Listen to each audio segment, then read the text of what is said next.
ও, ওই মেয়েটা কি কান্নাকাটা করছে? না স্যার, বাড়ি এসে করছে। বাড়ি এসে করছে? এগুলো অকাম করছো কেন? বুঝতে পারি না। তুমি বুঝতে পারো না? আমরা ঘটনাস্থলে এসেছি, ভিকটিমের বক্তব্য নিয়েছি। ভিকটিম সে স্বীকার করেছে যে বলেছে যে সে টেলিভিশন দেখতে গিয়েছিল আসামির বাড়িতে, দেখতে গেলে বাসা ফাঁকা থাকায় তার সাথে এই ধর্ষণের মতো ঘটনা ঘটেছে। সাথে সাথে আমরা আসামিকে গ্রেপ্তারের চেষ্টা করেছি এবং আসামিও গ্রেপ্তার করেছি এবং আসামিরও বক্তব্য নিয়েছি। সেও স্বীকার করেছে যে সে ভিকটিমের সাথে এই কাজটা করেছে। এখন আইনগত প্রক্রিয়া প্রকৃতির আছে, আমাদের সিনিয়র সরকারের কাছে জানানো হয়েছে।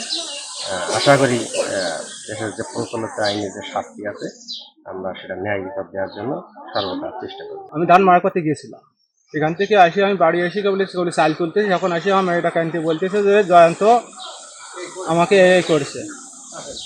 তাই দেখে আমি জয়ন্ত রেখে কিছু বলতেছি এই করেছিস কেন?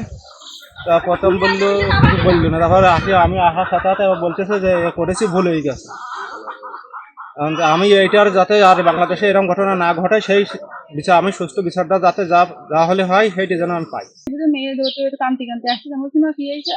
কান্তি কান্তি এসে আমার জড়া ধরে বলতেছে মা আমি জয়ন্তের ঘরে টিভি দেখতেছিলাম, তাই জয়ন্ত দাদা আমার ধরে আমার এরকম এরকম এই করেছে। তারপরে আমি দেখলাম আসলে প্যান্টে সব কিছু বোঝা যাচ্ছে প্যান্টে।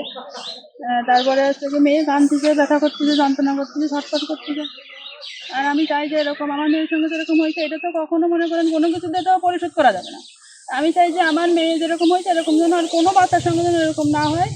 আমি একটু শাস্তি চাই, আমি উপযুক্ত শাস্তি চাই যে এরকম দেখে যেন আরো অনেক ছেলে যেন মানে দৃষ্টান্ত শাস্তি চান আর কি। যে হচ্ছে যে এরকম কাজ করার আগে অনেক ভাববে যে এর কাজটা যে করবো, করার আগে 5 বার তারা ভাববে।